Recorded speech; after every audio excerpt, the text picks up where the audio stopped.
everyone. I think we're going to start now. It's 2:20. Yeah. So, as you know, this is the many-faced Azor Ahai panel, and you might be wondering what exactly that means. And essentially, it's the idea that there isn't necessarily just one Azor Ahai. There isn't just one hero that saves the day. It's about there being a lot of people that were essential to stopping the long night.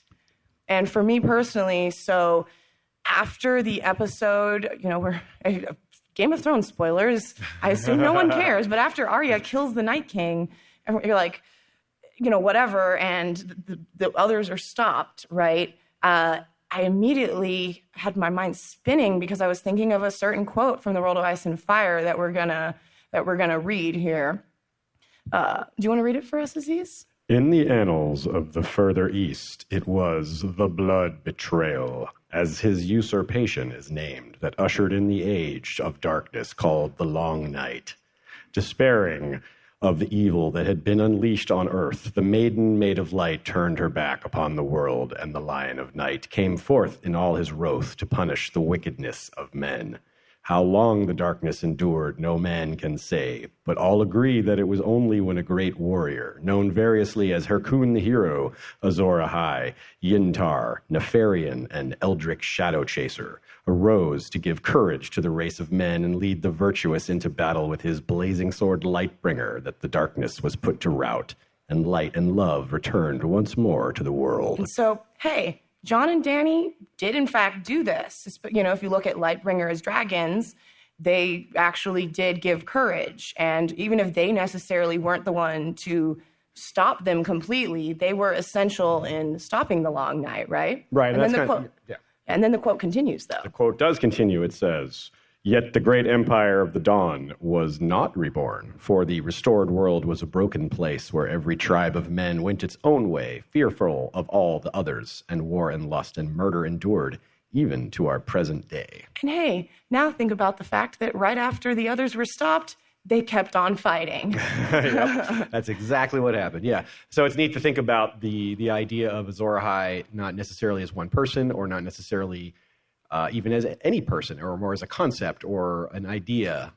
One of the most common themes with the Azor Ahai legends that we see in its various names and its various places across the world is that Azor Ahai is somewhat referred to as a warrior figure, but mostly the theme is that Azor Ahai is a uniter, someone that brings people together. That's the we really see that a bit in theme. the Stallion Who Mounts the World idea as well, as someone who is uniting people. Right. And one of my favorite, I'll read another quote that's very relevant about this same tale. Lomas Longstrider, in his Wonders Made by Man, recounts meeting descendants of the Rhoynar in the ruins of the festival city of Croyane, who have tales of a darkness that made the Rhoyne dwindle and disappear, her waters frozen as far south as the joining of the Selhoru. According to these tales, the return of the sun came only when a hero convinced Mother Rhoyne's many children, lesser gods such as the Crab King and the Old Man of the River, to put aside their bickering and join together to sing a secret song that brought back the day. A secret song. Yeah, How nice. A song of ice and fire. Yeah. And if you look at the armies that were marshaled in the north, now maybe it should be different in the books in some regard, but if it's even remotely similar, you have armies of all over the world of many different cultures. You have Unsullied, Dothraki. I mean, the Unsullied themselves are just a variety of cultures by themselves, but then you have R'hllorys, Northerners, you have Southerners, all sorts of different cultures united. And that's really hard to do, right? Like getting people to fight for a common cause is really hard to do. And And so I don't think that they get quite enough credit for doing so. But it isn't just Jon and Dany that were involved in uniting people. There were many steps along the way that brought certain people there. For thinking of the show where we actually saw it played out, you see like Sandor Clegane had a role to play. Beric Dondarrion, maybe it's someone else obviously in the books, but the point remains that if certain people hadn't been there, it might not have worked at all. Yeah, Melisandre was essential to it as well. And so if you look at it, this is what I like to do, is imagine the events of A Song of Ice and Fire and this long night as told thousands of years from now.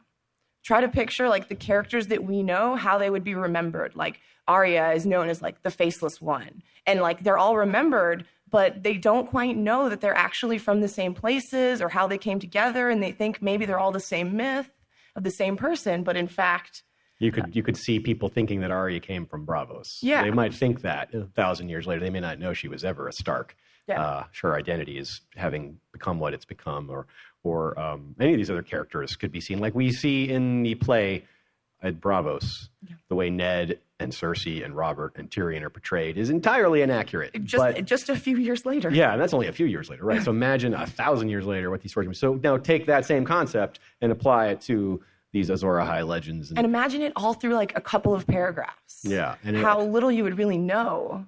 And there's all sorts of other possible errors that can come in. There's translation errors. There's words that, in our own language, there's words that used now that had a totally different meaning 100 years ago, like colloquial meaning and things like that. So George is aware of. Point speaking to that is that like, okay, there's a line here where when Aemon's talking about how, in quotes, the error crept in from the translation, right? And he's talking about it could be a girl, it could be Daenerys, right? Like no one ever looked for a girl. It was a prince that was promised, not a princess.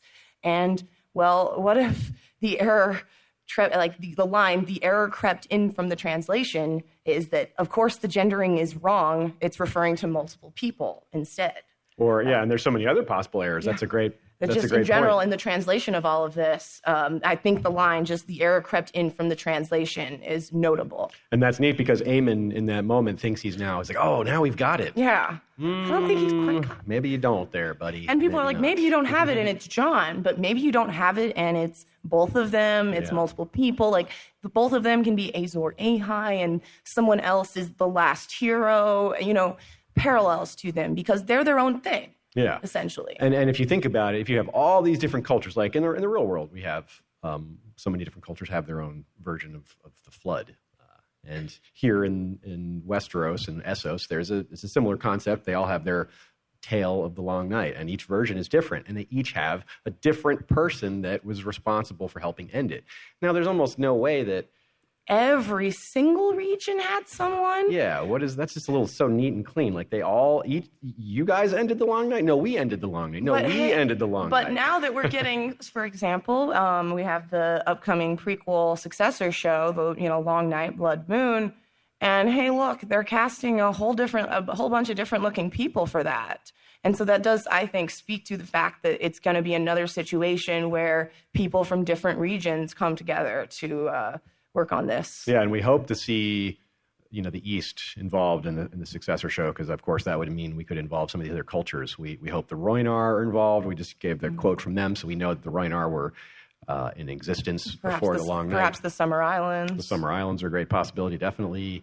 Obviously, maybe Slaver's Bay, but we're not so sure about that. That's maybe. Yeah, it seems like a less likely, but definitely possible.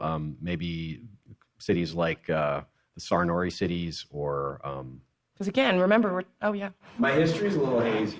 Were the Andals involved during the Long Night? Had that invasion happened yet? They hadn't invaded yet, but they were probably a people in that called themselves that. But not but they would have existed. Yeah, and in the time period we're talking about here, so 5,000 to 10,000 years ago, roughly. So just huge amount of time ago. So much time for things to change. Like I said, so many things for things to be gotten wrong, and so many things for people to look back on and wonder how was this even real? Some people, and of course we know it pretty much is. Yeah. But the characters within the story, most of them right now don't even know that they're not thinking about it, talking about it, worried about it. It's just a few characters, and well, soon that'll change. We'll have to see how they deal with it. So we've mentioned some of the various figures that could be Azor Ahai figures. We'll list them off right here. Azor Ahai, prince that was promised, last hero, Hirkun the hero, Yntar, Nefarian, and Eldrick Shadow Chaser. And the question is, are they all the same figure? Are they a few figures, or are they many figures? Because there's some really big differences between some of the stories. So you have to think that, I think that there has to be at least 2 or 3 people that were crucial there. not just one person. Like, for example, when they talk about Yin Tar, which I would guess maybe she was from Yi Ti. She's known as she's like a monkey woman. The quote here goes, there's a curious legend from Yi Ti which states that the sun hid its face from the earth for a lifetime, ashamed at something none could discover, and that disaster was averted only by the deeds of a woman with a monkey's tail. And so that's like a little different, I think, to me. Like, I like, for example, I don't know that I think that person is the same person as Azor Ahai. Like, maybe that was a person that was helpful in things. Yeah, it's true. There's all these different. I think the more we dig into this, the more we see that it's meant to be a group effort, and that's kind of satisfying. I think to see it that way. It's like we always wonder, like, who's the main character? Well, there's never been a main character, so why would there be this one central hero figure? Yeah, I think that's very in line with the themes that George wants to hit. Is that it's not just about the one hero, and again, when you think about the fact that there is still strife in the land and political fighting and war and all that, even after they've banded together and done this thing, I also think that it all fits together. Yeah, and it's like, because a lot of times what unites people is a threat to everyone, and so that, logically, well, if we don't deal with that together, we're all out of here. And so once that threat's gone, they can go back to fighting each other. But it is true that this is another statement on how George R. R. Martin writes history. You do have, throughout history, you have a lot of people getting credit for the deeds of others. It's extremely common for you reading history and you see almost everything is discussed about is related to kings, or just the top ruler, whoever that is, if it's not a king, or just the most famous nobles of that time. And you know that those people aren't doing this all themselves. Never. Like, that almost literally never happens. So it's erasure of, like, a lot of, in particular cases, women, but just people in general are erased from history because history is written by the winners. Most of world history, people who could write history had to be at least pretty well off to be able to do that, to be able to write, to be able to learn how to be well educated, have access to the materials, these extremely rare books that they're not libraries for people to go to and do this own research. This is a concept of modern times. And so George, I think, is playing with that a little bit and showing that in his world too, just as we do it, people are pushed off to the side, and the top guy often grabs all the credit. And I think he's extending that to these prophecies, because humans are filtering it through their own knowledge, and they're saying, well, they're starting with that same standpoint. They're like, well, who is it? Rather than, and that's the wrong question from the first place. It's not who is it. It's, well, I don't know what the right question is, but it's not that. So on the other side of things, we're speculating on Azor Ahai and who could, help stop the long night in general. But we do also know figures on the other side of things, on the side of darkness. Obviously, Melisandre talks at length about the Great Other, but we know of the Bloodstone Emperor, who set this whole thing off with the blood betrayal, and we know of the Lion of Night. And so that's a food for thought right there in general, of whether they're similar figures.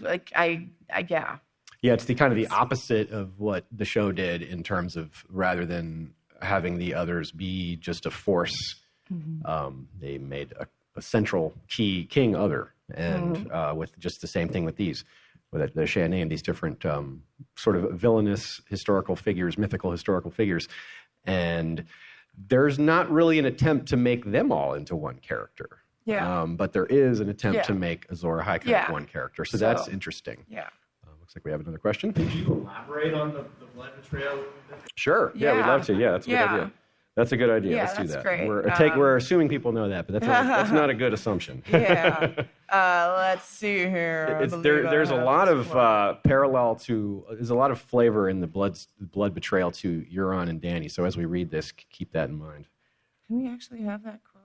Well, we don't have a quote from it, but we can describe it. Yeah, if we don't have a quote, I'll just describe it. Basically, the idea is that the Amethyst Empress, who was one of the rulers of the Great Empire of the Dawn, it's a similar parallel to the idea that back in the Age of Heroes, there were kings that ruled for hundreds of years at a time. And it's the same thing in this era. So it sounds, it probably is a dynasty, but that's all another topic. Anyway, the Amethyst Empress was betrayed by the Bloodstone Emperor, and he who he killed her, and if I remember correctly, or at least dethroned her. I think he killed her. And then he took over and worshipped a black stone that fell from the sky, and this ushered in this era of darkness. He summoned the Long Night or something. Yeah, it's not clear, but he was a big baddie. And the Great Empire of the Dawn was huge, as far as we know, expansive. It may have incorporated a lot of these cultures we're talking now as separate, and that's reflected in the story of what happened after the Long Night. Remember, it said even after they defeated the darkness, they went back to disparate kingdoms and fighting and petty squabbling. It said the Great Empire of the Dawn did not reform. So someone had united everything, or someone's, and it fell apart after this great ordeal. And if you think about, again, in the Long Night, Blood Moon, Spit-Off show, in the description of it, they talk about, its descent into, this dark time. And so you have to wonder, like, what is going to set it off, and if it will have a connection to, something like this, I think. Yeah, and of course, we'll see the creation, of this terror, this force. Whether it'll be some great sorceress ritual, or just the stars aligning in the heavens, something that people don't have much to do with. It's really hard to tell. I tend to think that it's going to involve mortal forces. I don't think George wants to put things in the hands of the gods too much. I think he wants this to be human situations ultimately, even if they're highly fantastical. He still wants it to be. He still wants the humans to be the catalyst, I think. Yeah. So on the subject, since we're talking about these pretty far off Essos regions, so we have these 5 forts in the far east, which is this fused black stone that's meant to keep out the Lion of Night's demons. But notably, Essos and Westeros have been confirmed to not be connected in the north by George. That said, the question was exactly, does Westeros connect to the eastern continent through the north? Not did Westeros ever, to be clear. So you could, speculate there. But near the 5 forts, we have Ashai, where Azor Ahai is said to be from. Nefer, where Nefarian could be presumed to be from. Yintar, probably Yiti. Hirkun the hero, probably Hirkun, which is all over there too. Eldrick Shadow Chaser is a little harder to place. Shadow could evoke Ashai, or the others themselves, which are described as shadows and white shadows, and he's chasing shadows. But also, Eldrick is similar to Edric, so maybe evokes Westerosi things.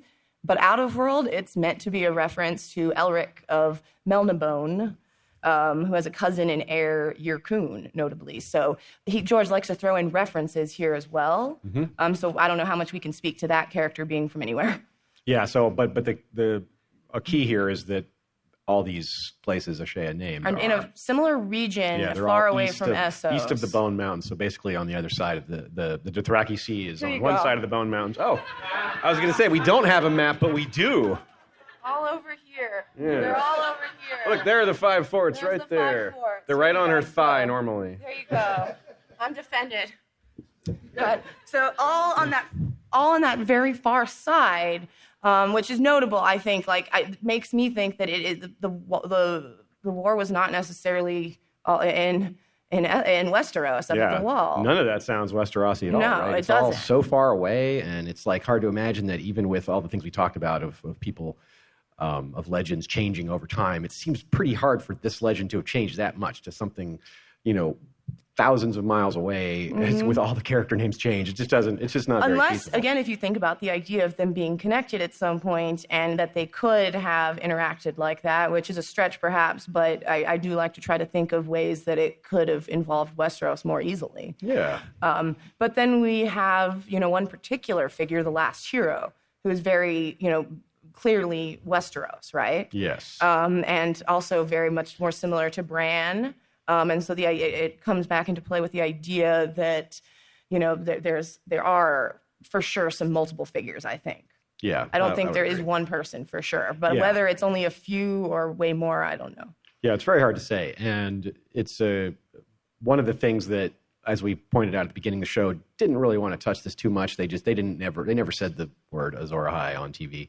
They said the prince that was promised, and they kind of in the off the show material, they kind of just blurred all that together, which is fine for their purposes. But we know there's a deeper story to be told here, as hidden as it still is.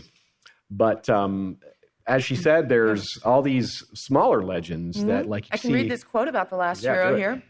So, as cold and death filled the earth, the last hero determined to seek out the children in the hopes that their ancient magics could win back what the armies of men had lost. He set out into the dead lands with a sword, a horse, a dog, and a dozen companions. For years he searched, until he despaired of ever finding the children of the forest in their secret cities. One by one, his friends died, and his horse, and finally even his dog, and his sword froze so hard the blade snapped when he tried to use it. And the others smelled the hot blood in him and came silent on his trail, stalking him with packs of pale white spiders, big as hounds.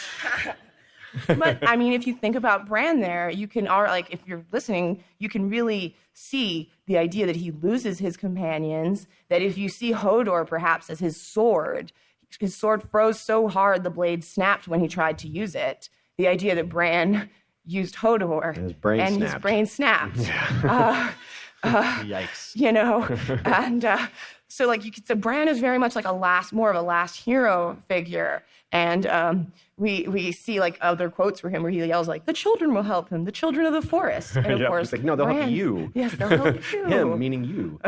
And so here's a really neat thing that I think a lot of us hadn't noticed. We've just discussed all these origins of the Long Night, but again, none of them are Westerosi. But Westeros does have its own story for how they ended the Long Night. But there's no one there there's no tale of how anyone in Westeros had anything to do with making it happen. To them, it's just, Old Nan says, and a winter came, a night came that lasted a generation. There's no where that night came from. It came. That's it. And then in that darkness, the others came for the first time. Yeah. So the idea that if it started in Essos, for example, and then spread that way was very interesting. And I can't, again, my head is still spinning because of the topic of this successor show, which I hadn't even considered the idea that we also see simultaneously on the other side it start. And that's a really neat concept, which we haven't hardly seen in the TV show or the books at all to this point, which is something that everyone can see or deal with at once because everyone's so far apart. The only example we have to date is the comet. That's the only thing that everyone can look up and see that, no matter where they are, whether they're on the Dothraki Sea or whether they're in the north or in Old Town, they can see that. So the Long Night's going to be the only other thing like that everyone's going to see at once and everyone's going to be dealing with at the same time, although they'll deal with it in different ways. The Long Night will probably be worse in the north than it is in the Summer Islands, but still, it's going to be a really interesting world-spanning event that every POV is going to deal with, and that's going to be really, really interesting because we don't have that except at the beginning of the story when everyone's in Winterfell, and it's like, hey, last chapter you had Ned talking, and then you have Catelyn talking about the same thing. We lose that pretty quickly as the POVs split apart, and it's not necessarily a bad thing, but it is going to come back to that, but in a much more epic way. That's woohoo. So talking about the last hero, there's part of this quote too that again speaks to the idea of it being people who banded together. It says, thanks to the children, the first men of the Night's Watch banded together and were able to fight and win the battle for the dawn, the last battle that broke the endless winter and sent the others fleeing to the icy north. Yeah, it broke the others, but did that actually end the Long Night? No. Who knows? It's just sent them fleeing there. Yeah. But again, you see this common theme of it being about uniting, about a lot of people working together to stop this. Now, one thing this is a little bit off topic, but that quote about the others could smell his hot blood makes me think of Jon and how Jon's blood is no longer hot and how he could maybe go places that other people can't. So I'm kind of talking against the idea of him not being a singular hero. But if Jon goes into the lands of Always Winter where humans who aren't undead can't go. But that is another story. But I think it's worth mentioning because it's cool. Yeah, which is also, to be clear, with all of this, it's pretty neat that we can speculate on the history of Azor Ahai, but we won't know. Yeah. You can choose to believe that it's one person or a couple people, or like me, that it's many.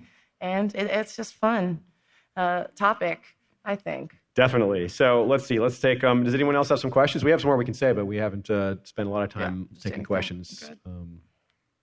One in the back. I was just wondering. So in the original Azor Ahai myth, it says that he forged for himself. Yeah. So Stannis has Lightbringer. That'll ever encourage him maybe to like try for it, or like ever anyone assume that they would have to forge their own. I'll just give Stannis Lightbringers. Well, Very good question, but I think this is wait, really... real quick. The question was asking about Melisandre giving Stannis Lightbringer for anyone who can't hear. Yeah, good point.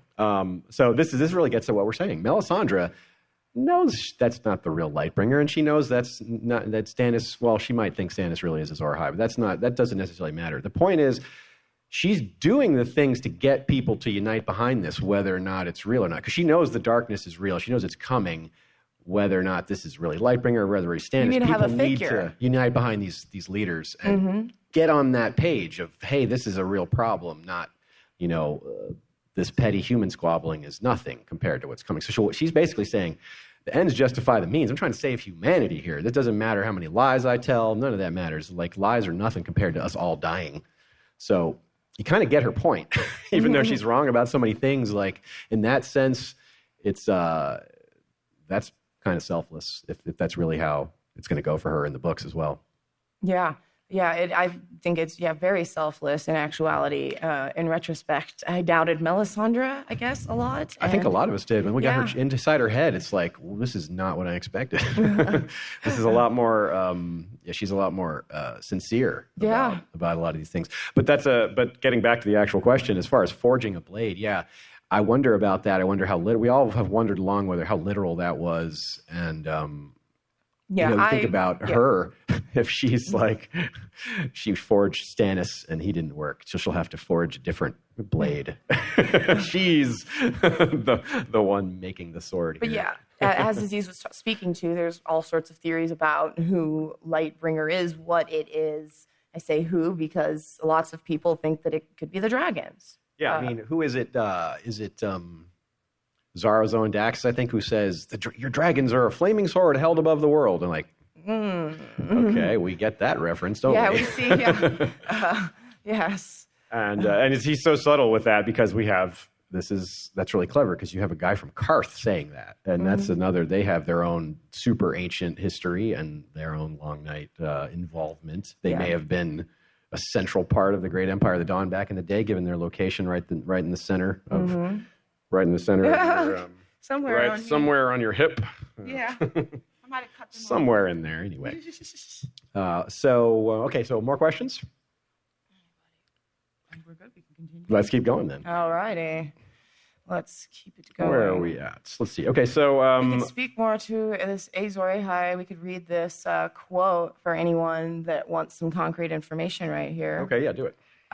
100 days and 100 nights he labored on the third blade, and as it glowed white hot in the sacred fires, he summoned his wife. Nissa Nissa, he said to her, for that was her name, bare your breast and know that I love you best of all that is in this world. She did this thing, why I cannot say. And Azor Ahai thrust the smoking sword through her living heart. It is said that her cry of anguish and ecstasy left a crack across the face of the moon, but her blood and her soul and her strength and her courage all went into the steel. Such is the tale of the forging of Lightbringer, the red sword of heroes. Okay. So you see, speaking to that quote from Zara with the red flaming sword, and with this reference even to the moon, even relates to it with the tale of, dragons coming out of the moon. Yeah, and you also see that what we were talking about before with the sort of erasure of other key figures here. I don't think Nissa Nissa is any less heroic than Azor Ahai is here. Maybe even more so. She actually sacrificed herself, whereas Azor Ahai gets to live, and if he succeeds, then he's one of the people that is alive after the darkness is chased away. So, and here the way it's written is it says, she did this thing. Why? I cannot say. Like, what do you mean, why? It's the same reason he's doing it, to save the world. I mean, it says he summoned her, so it's written as if she didn't have a choice here, but I don't know about that. It seems like she had to be willing, and if she wasn't willing, if she's willing, is it really a sacrifice? Yeah, then it's not a sacrifice, then it's a murder.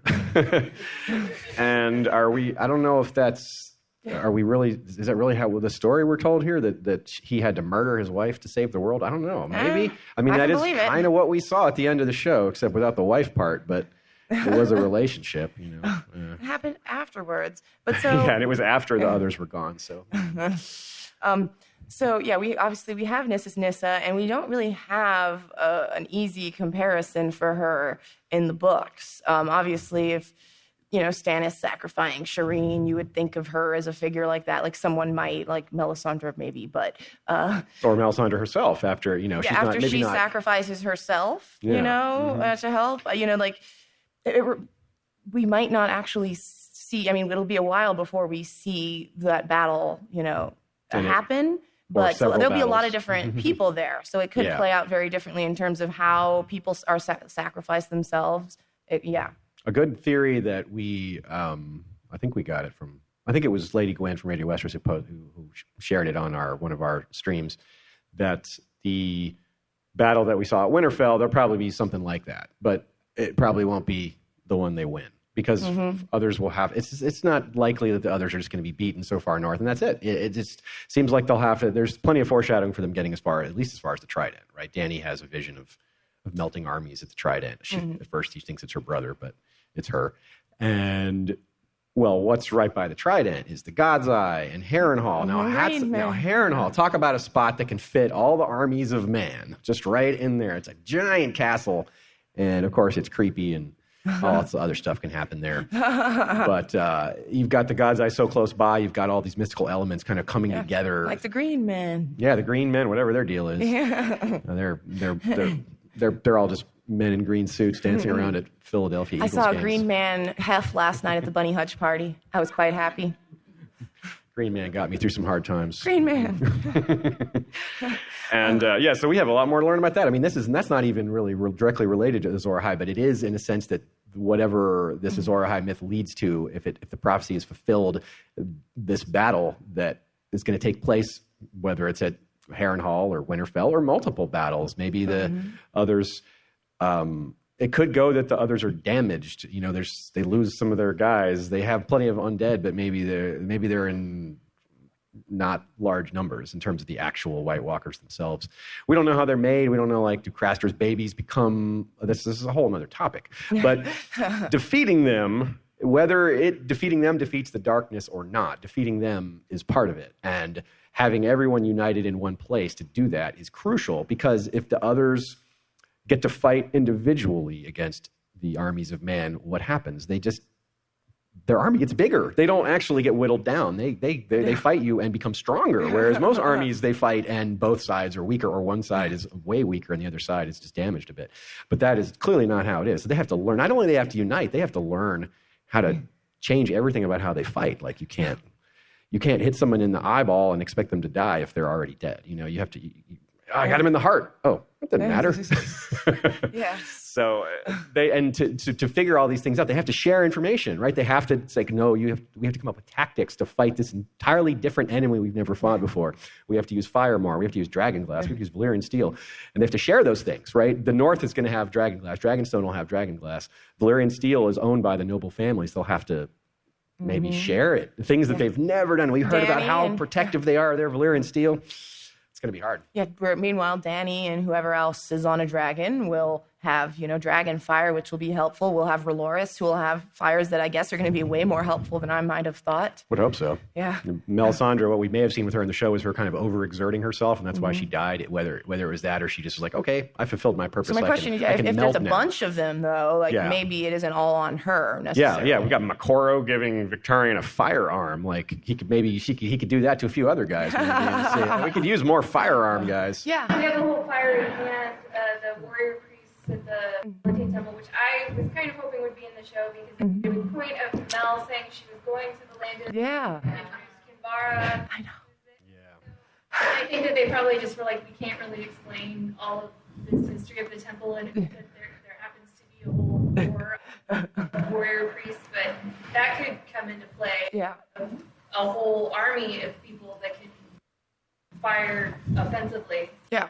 The comment was really just talking about the fiery hand, which is, more of a military, more of a within R'hllor. They were not in the show, but we could, in fact, see quite a lot of them, I think. Yeah, definitely. I hadn't thought about them in particular. There should even be a good chance we see them in the prequel show. The religion should be old enough for that, or at least maybe it's got a different proto version of it. Maybe they don't call it Relor. Maybe they do. Maybe that's a translation from another place. You never know. But the general concept of a god of fire and shadow. But just to speak to that even more, there's the idea that I don't know if this is where you're going, but I just have to. We have to touch on the idea of fire and shadow, old gods and fire. Like that's not what I was going to say, but you're right. We should go to that. I just want to make sure we talk about that. Okay, but real quick, the high priest of the Red Temple, Benero, is out there saying that follow Daenerys. She's Azor Ahai, and if you do, you'll have eternal life. And it's kind of like it's endless summer. That's not a good thing. Endless summer's not a good thing. Eternal life, I'm not sure about that either.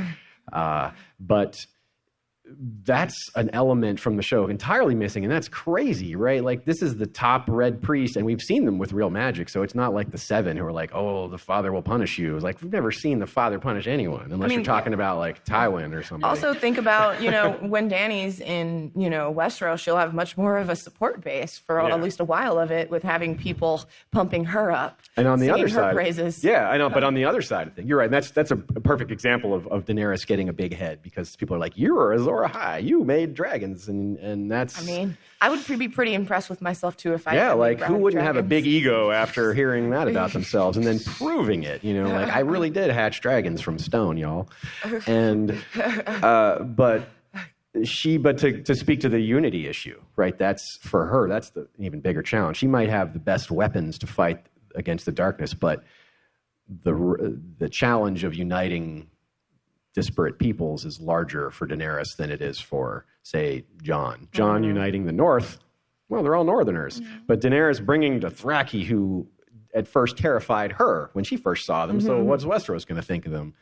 And the Unsullied they're not necessarily terrifying in that they're culturally speaking, but Westeros doesn't like slaves and they don't like eunuchs, and like, generally speaking, and they're racist, and so, that's kind of what I meant. Yeah, they're all very xenophobic, yeah. and we saw even the show actually showed that a little bit. Yeah, they did show it at least a little and bit. It should be a bigger problem. Yeah, bigger, like, because they're just, it's like, a whole new set of people coming in. You think about the Rhoynar, the Andals. It's not quite as extreme, but you have to think that some people are going to bond. There's going to be some intermarriage. There, some cultures are going to fuse here. Yeah, that's there's a wonderful history podcast called History on Fire that we did a collaboration with, and he talks about the slave armies of Spartacus and how it's a good example of how a really good example, a stark example of history being written by the winners, because the Romans have to admit that this was a bad thing for them, but they tried to cut away on the worst parts. But we know that within those armies, within those 2,000, 5,000, 10,000 person slave armies, there would be infinite relationships, loves and hates and disputes, and people finding things in common, just finding themselves in a crowd being like, hey, things like that. And George loves to write about that kind of thing. So while it looks like there's lots of threats, lots of things that could go wrong, there's also things that could go well. Yeah, like examples of maybe finding love, friendships. Yeah, sometimes people might fight. It'll just And these things happen even more when people are looking at the end of their lives and kind of looking back and saying, your people are a little more sincere and less petty when they're facing the end of their life, or like looking at like, I might be dead soon. I definitely don't care about that grudge anymore that I had with that guy who stole my girlfriend 20 years ago. That's not so important right now. So it's just this huge, just epic potential for people coming together and all the good and bad happening. And we have to see how they all react and how they're able to unite and use their different abilities together or not. Something we didn't touch on yet that also has to do with just this uniting is the Ithacevron and the Children of the Forest. Good point. That in Essos, we also have a tale of a very similar race to the Children of the Forest. Yeah, they'd be north of, if you picture Bravo sticking out. Can you show it here? I might not have it on this one. I don't know if I have it. Okay, well, we don't have a visual of it, but it's basically the northern tip of Essos, northwestern tip of Essos, like kind of off of Bravo. Like Bravos would be here, and there's all these forests up here. Daenerys passes through them in her second or third chapter when she's heading towards the Dothraki Sea, or heading towards the Dothraki Sea and face Dothrak. And there's, it's a deep ancient forest, and according to the world of Ice and Fire, there was once a little race of small forest people called the Ifakevron, and they may be, cousins of the children of the forest. They would have been more linked back when Westeros and Essos were one continent, right back when there was a land bridge for them to move through. Which again speaks to my important clarification. Did Westeros ever? I want to ask him that, but I think he'd be infuriated. Yeah. Do we have a question or something? No, that was just the time warning. Okay. 10 minutes left. Yeah. Okay, so let's see. What did we want to talk about? I wanted to talk about just the idea that obviously in the R'hllor religion, we hear a lot about, fire versus ice, essentially. Like, shadow, you could think darkness, right? Yeah. And so the idea, obviously a lot of people speculate about, the old gods in general, Blood Raven. Are they shady?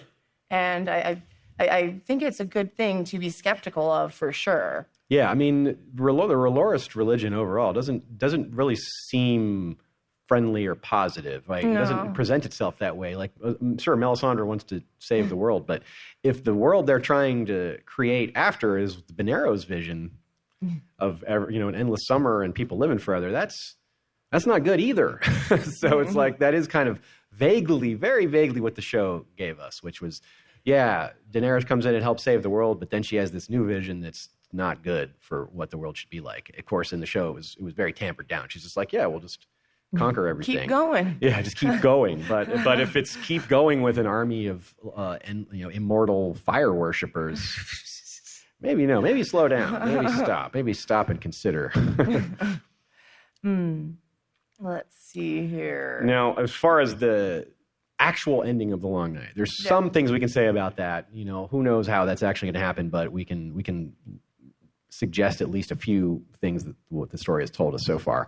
We have a quote here. Go ahead and read it. How the Long Night came to an end is a matter of legend, as all such matters of the distant past have become. True. In the north, they tell of a last hero who sought out the intercession of the children of the forest, his companions abandoning him or dying one by one as they faced ravenous giants, cold servants, and the others themselves. Alone, he finally reached the children, despite the efforts of the White Walkers, and all the tales agree this was a turning point. Thanks to the children, the first men of the Night's Watch banded together and were able to fight and win the battle for the dawn. Right. So this is you read this quote already. I read that little. The first part. Bit. Yeah, you read that bit of it. We hadn't read the first part. Okay, so that's where I stopped. So this is kind of an add-on to what Old Nan and Bran were discussing early on. Bran says, the children will save him, and here we have that actually being said is what happened. But again, it just comes right back to this children uniting with the first men, uniting with the Rangers, the Night's Watch. It's all this unity theme is in almost all these quotes that we've read this whole time is all about coming together. Coming together, stop your bickering. Yeah, secret song. They talk about harmony. That's requires multiple people singing. You can't, unless you're one of those special like throat monks. You can't harmonize with yourself unless you're using a recording. Throat monk. That's the actual technical term for them. They need to be part of this effort. We need the Dothraki, the Unsullied, the throat monks. Yeah.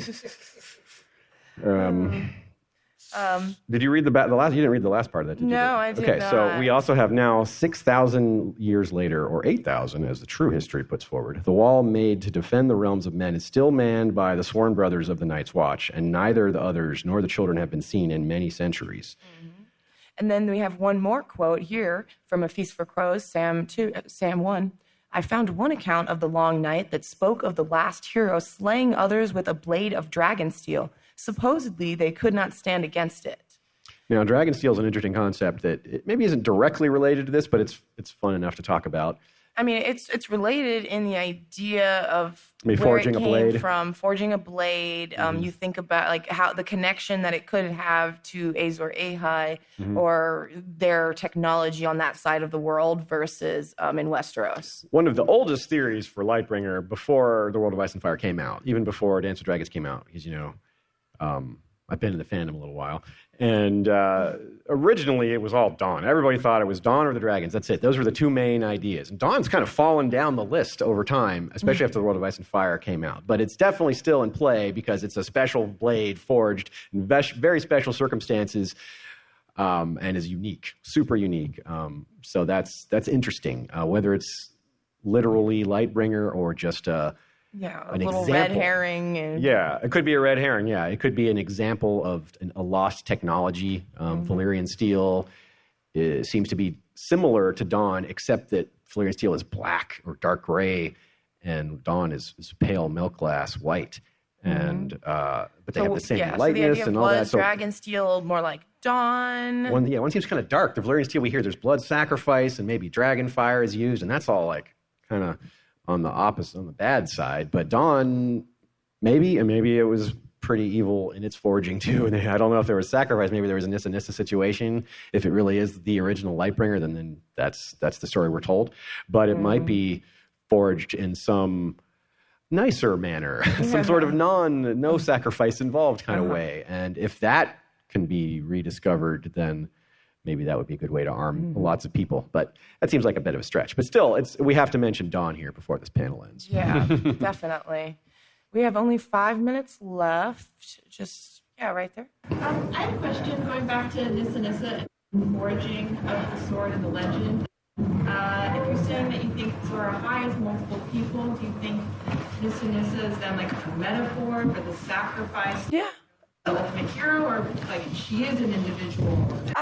I think that's a great call. The question was asking whether Nissa is more of a metaphor or multiple people sacrificing themselves, speaking to the sacrifice in general or someone in particular. And I hadn't actually really considered the idea of Nissa being about just sacrifice. Yeah, and it could be. I think that's a great way to look at it, because that's why I was kind of getting into the whole, like, why aren't we looking at this from her point of view? It's just like, because what's his face, Salador San says, why she did this, I cannot say. Yeah, well, why would all these people come to fight to their deaths? I cannot say, but they want to save everyone else. Yeah, they want to save the world. Darn it! What do you think they did? But there's forgot what I was going to say. So. Okay. Gone. Quaith, is that you? We had another question right there? Yeah. So we've talked about the parallels between all the different prophecies, but kind of the oddball is the wall, this big, mystical, magical structure. Yes. Brand the Builder gets all the credit for. Now, it might just be Children of the Forest, but like, what about the wall is unique, and why is it not included in other prophecies? It's what has kept the others. Well, that's a great question. It is a very good question. I mean, of course, we spoke to the idea of the 5 forts, which they do in those legends talk about the 5 forts being what kept, the Lion of Night's demons at bay, and whether the 5 forts actually did that. And at the same time, they built a completely different kind of structure. It seems weird. Right? Yeah, and the 5 forts are in a desert environment, like a blasted landscape, whereas this is ice and fire. Yeah. One they forged with fire, and one they forged with ice. Fire demons and ice demons. Yeah. Yeah. But I mean, that could be a valid interpretation. Yeah, the wall is very interesting, and I think it's interesting as well to point out Melisandre's take on it, which is that she calls it a hinge of the world, and whether that's this location or whether it's become that because of the magic that's been added to the wall, and that's what gives it this energy, or whether the energy was already there and that's what enables it to be what it is. Hard to say, but it's absolutely the best example, like she said, is the 5 forts for a comparison. So there is at least some comparison, but it's hard to... But they're very different. Again, the 5 forts is made of fused black stone. It's not, of course, they're not mentioned in the Song of Ice and Fire proper. They're only in the World of Ice and Fire. I did remember what I was going to say. She talked about the forging of Lightbringer, Nissa and all that. And I just want to draw your attention, if you hadn't already noticed, to the similarity between the idea of he needed to kill his wife, or she needed to sacrifice herself to make this sword, and the fact that Valyrian steel supposedly needs human sacrifice to be made. So if that is, and extend that to this concept we've been using all along here, whereas take an example of one and it's actually many. So we'll have to form get in line to sacrifice yourself to be a Valyrian steel blade maker or something. It was sacrifices in this line, blacksmiths in this line. Yeah, whereas again, if you're comparing it to Daenerys, her dragons as Lightbringer, well, Drogo and Rhaego weren't really a sacrifice. They weren't really a sacrifice, but they were sacrificed, but not intentionally, I guess. But Miri Mazdor was tied to the pyre, so there was that as well. But that, of course, gets into what you might think of them as Lightbringer. We have one right there. I think you're going to be our last one. The comment was speaking more to the idea of Nissa as a metaphor, and basically the idea that in trying to bring everyone together to fight the long night and to fight in general. You have like your loved ones are going to die. They're signing up to be sacrificed. Essentially, to say it much less articulately than you did for time. But that's also, it. Oh, I want to say one really quick comment. Notice that Lightbringer is the red sword of heroes. Yeah, heroes. That is what she. It's not hero. That is what she was saying. Thank you. Yeah. Okay. Heroes. So that's a really that's good. What she good started catch. with. Yes, very good. Heroes. Okay. Well, we are out of time. Thank you very much for coming. Thank you. Thank you all.